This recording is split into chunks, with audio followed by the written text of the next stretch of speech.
Indian army ಇರಲಿಲ್ಲ. ನನ್ನ ಮಗನು ಸಿಟ್ಟಿಂದ ಕುತ್ತೆ ಮೇರೆ ಪಾಪಾಕೋ ಮರಣ ಹಮ್ ದೋನೋ ಕೋ ಭಿ ಮಾರೋ ಅಂತ ಹೇಳಿ ನೈ ಮೋದಿ ಕೋ ಬೋಲೋ ಅಂತ ಹೇಳ್ಬಿಟ್ಟು ಜೀವಂತ ಇದಾರೆ ಅಂತ ಗೊತ್ತಾಗಿ ಅವ್ರ ಹತ್ರ ಹೋಗಿ ತಲೆಗೆ ಗುಂಡಿಟ್ಟು ಹೊಡುತ್ತೆ. ಹಸ್ಬೆಂಡಿಗೆ ಆಲ್ರೆಡಿ ನೆಕ್ಕಿಗೆ ಬಿದ್ದುಬಿಟ್ಟಿತ್ತು. So he was not there.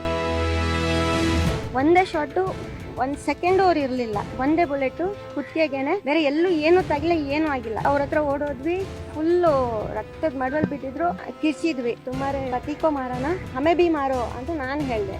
ನನ್ನ ಮಗನು ಸಿಟ್ಟಿಂದ ಕುತ್ತೆ ಮೇರೆ ಪಾಪಾಕೋ ಮಾರೋಣ ಹಮ್ ದೋನೋ ಕೋ ಭಿ ಮಾರೋ ಅಂತ ಹೇಳಿದೆ. ನೈ ಮೋದಿ ಕೋ ಬೋಲೋ ಅಂತ ಹೇಳ್ಬಿಟ್ಟು ಮತ್ತೆ ಹೋಗಿ ಫರ್ಲಾಂಗ್ ದೂರದಲ್ಲಿ ಒಬ್ರು ಜೆಂಟ್ಸ್ ಕಪಲ್ ಇದ್ರು. ಹಸ್ಬೆಂಡಿಗೆ ಅವರು ಜೀವಂತ ಇದಾರೆ ಅಂತ ಗೊತ್ತಾಗಿ ಅವ್ರ ಹತ್ರ ಹೋಗಿ ತಲೆಗೆ ಗುಂಡಿಟ್ಟು ಹೊಡೆದ್ರು. ಎರಡು ಗುಂಡು ಹೊಡೆದ್ರು. 10 ಫ್ಯಾಮಿಲಿ ಅಂತೂ ನಾನ್ ನೋಡ್ದಂಗೆ ಇತ್ತು. ನಾವೆಲ್ಲ ಅಲ್ಲಿ ಓಡಾಡ್ತಾ ಇದ್ವಿ. ಬಟ್ ನಮಗ್ ಅವ್ರು ಹೊಡಿಲಿಲ್ಲ. ಅವ್ರು ಆಚೆ ಕಡೆ ಆಮೇಲೆ ಫೈರಿಂಗ್ ಮಾಡ್ಕೊಂಡು ಹೋದ್ರು. ಇಲ್ಲ, ನಾನು ನೋಡಿದ್ದು ಇಬ್ರು. ಒಬ್ಬ ಅದೇ ನಾನು ಮಾತಾಡಿದೆ ಅಂತ ಹೇಳಿದ್ನಲ್ಲ, ಅವನು ಈ ಶೆಪರ್ಡ್ ಡ್ರೆಸ್ ಅಂತ ಲೂಸ್ ಇದನ್ನ ಹಾಕೊಂಡು ಅದು ಹಾಕೊಂಡು ಟೋಪಿ ಹಾಕೊಂಡು ಕೈಯಲ್ಲಿ ಗನ್ ಇಟ್ಕೊಂಡಿದ್ದ. ಇನ್ನೊಬ್ಬ ಪ್ಯಾಂಟ್ ಲೂಸ್ ಪ್ಯಾಂಟ್ ಇದು ಕೈಯಲ್ಲಿ ಗನ್ ಇಟ್ಕೊಂಡಿದ್ದ. ಅವ್ನ ಮುಖ ಕಾಣಲಿಲ್ಲ. ಅವ್ನು ಆಚೆ ಕಡೆ ಬೇರೆ ಕಡೆ ಹೋಗಿ ಅಲ್ಲೆಲ್ಲ ಹೊಡಿತಿದ್ದಾರೆ, ಎಲ್ಲ ಕೂಗ್ತಾ ಇದ್ರು.